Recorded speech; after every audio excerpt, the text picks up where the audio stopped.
Everyone, this is Meenakshi and welcome to Guidely. I hope RRB PO clerk के लिए आपकी तैयारी खूब अच्छे से चल रही होगी। ठीक है, सबसे इंपॉर्टेंट पार्ट ये बनता है कि मैम सारा टॉपिक कवरेज हो गया बट मॉक टेस्ट में उतने मार्क्स नहीं आ पा रहे हैं और क्या सेफ स्कोर हो सकता है आरआरबी के लिए। इस तरह के क्वेश्चंस बहुत आ रहे हैं। टाइम मैनेजमेंट कैसे करें, तो एक एक पॉइंट हम इसमें क्लियर करेंगे, तो ध्यान से मेरी बातों को सुनिएगा।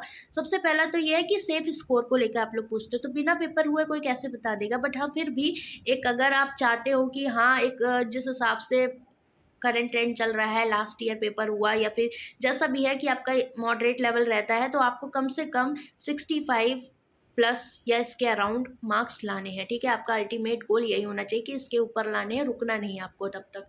इसके अलावा अभी कुछ कह नहीं सकते कि पेपर का क्या कट ऑफ जाएगा, क्योंकि वो डिपेंड करेगा लेवल पे और आपका वैकेंसीज पे, बहुत सारी चीज़ों पे डिपेंड करती है। ठीक है, अब बात ये आती है कि हमें टाइम मैनेजमेंट कैसे करना है और अपना बेस्ट देना है। ठीक है, सबसे इंपॉर्टेंट पॉइंट यही है। तो देखो, अभी आपके जितना हो सके प्री के मॉक दो, क्योंकि प्रीलिम्स में फोकस करना बहुत ज़्यादा इंपॉर्टेंट है आपके लिए, क्योंकि अगर उसमें मार्क्स नहीं आ रहे तो मेंस कहाँ से दोगे, राइट।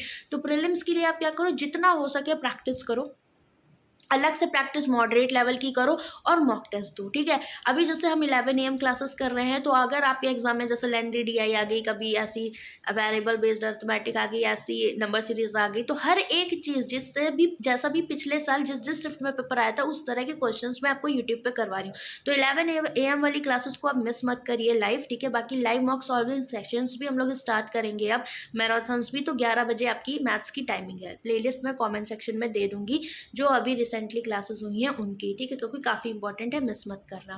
वेरिएबल बेस्ड आपका पाई चार्ट हो गया, आपका लेंदी डीआई हो गया, डिफरेंस बेस्ड डीआई, वो सब मैंने करवाया हुआ है। इसके बाद बात आती है क्या आपकी कि टाइम मैनेजमेंट। ठीक है, अब जैसे आप मॉक दे रहे हो तो मॉक में क्या है, मैंने आपको बोला कि आप टाइम डिवाइड कर दो। जैसे कि आपने 22 मिनट दे दिए मैथ सेक्शन को, रेस्ट टाइमिंग आपकी रीजनिंग की रहेगी। आपको मोस्टली इसी बैलेंस में मॉक टेस्ट को अटेम्प्ट करना है। अब बात ये आती है कि हो सकता है ये टाइम थोड़ा आगे पीछे हो जाए, ऐसा भी मत करना कि 15 ही मिनट क्वांट के लिए बचा रहे हो, नहीं। ठीक है, आपको फिक्स्ड होकर, क्योंकि आपको पता है कि मैथ्स में भी स्कोरिंग सेक्शंस आते हैं और आपके रीजनिंग में भी आते हैं, तो दोनों में स्किप नहीं होना चाहिए। ऐसा नहीं है कि आप रीजनिंग की पजल्स बनाने में लग रहे हो, उस टाइम में आप 5 नंबर वहाँ से ला रहे हो, यहाँ से आप 10 नंबर स्कोर कर लो, तो इस तरह की गलतियाँ आपको नहीं करनी है। सो एनालिसिस इज वेरी इंपॉर्टेंट।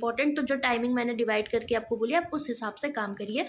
अब बात कर लेते हैं रीजनिंग को आपको उतने टाइम में करना है। मैथ्स को मैं थोड़ा सा डिटेल में बता देती हूँ कि मैथ्स में आपको पता है स्पीड मैथ्स का पोर्शन हमें नहीं पता, आरआरबी पीओ में मे भी 10 नंबर का आ जाए या 15 नंबर का आ जाए, आरआरबी क्लर्क में ज़्यादा वेटेज रहता है। तो आरआरबी पीओ की बात करें तो अगर आपका जैसे मान लो स्पीड मैथ्स का कोई भी पोर्शन आता है, नंबर सीरीज है, आपका क्वाड्रेटिक है, तो क्वाड्रेटिक एक अच्छा ऑप्शन रहता है, 1.5 मिनट के अंदर आपको निपटाना है। ठीक है, नहीं निपटता आओ 11 बजे निपटवाते हैं। ठीक, इसके अलावा आपका नंबर सीरीज की अगर हम बात करें तो नंबर सीरीज में देखो रॉन्ग और मिसिंग दोनों में अलग अलग टाइमिंग होती है।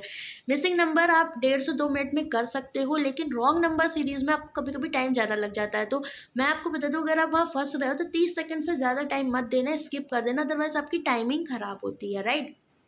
बाकी सारे लॉजिक्स जो हैं वो आपको पता ही है कि कैसे अप्रोच करना है, सब मैं लाइव में बताती हूँ आपको। बट अब बात आती है, असली युद्ध शुरू होता है डेटा इंटरप्रिटेशन और अर्थमेटिक के बीच में, कि डीआई आ गई, सब लोग पहले डीआई पे टूटते हैं, लेकिन लेंदी आ गई, देन उस केस में क्या करें। तो डीआई जितनी भी होंगी एक बार गो थ्रो करो कि कौन सी डीआई पहले करने लायक है, आप पहले उसे करो।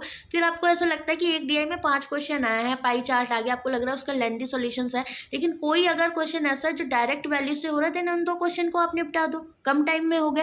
फिर उसके बाद बात आती है कि अर्थमेटिक में आपको लग रहा है कि आपने कुछ टॉपिक आपके स्ट्रॉन्ग है और क्वेश्चन ईजी हैं, बाय ऑप्शन हो रहे हैं, आप उनको पहले करो।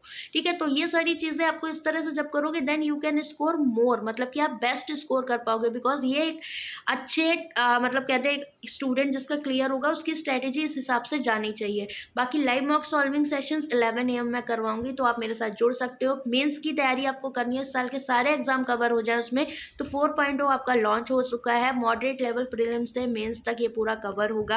आपको एग्जाम वाइज जो एग्जाम होंगे उनकी क्विजेस मैं प्रोवाइड करूंगी एक्सपेक्टेड क्वेश्चंस की। और अच्छी खबर ये है 4.0 वालों के लिए कि आपका रुद्रा मिनी में ऐड कर रही हूँ, ताकि 0 लेवल का कंटेंट भी आपका इसमें ऐड हो जाएगा वीडियोस के फॉर्मेट में, राइट। सारे लिंक कमेंट सेक्शन में दे दूंगी, यूट्यूब क्लास और रुद्रा 4.0 की। इसके अलावा आपका कोई डाउट हो आप कमेंट करके पूछ सकते हो। बाकी मेरा टेलीग्राम ज्वाइन कर लेना, बैंकिंग स्मार्टली कोई दिक्कत हो पूछ सकते हो आप लोग प्रिपरेशन में, I will help you definitely. Bye bye, take care.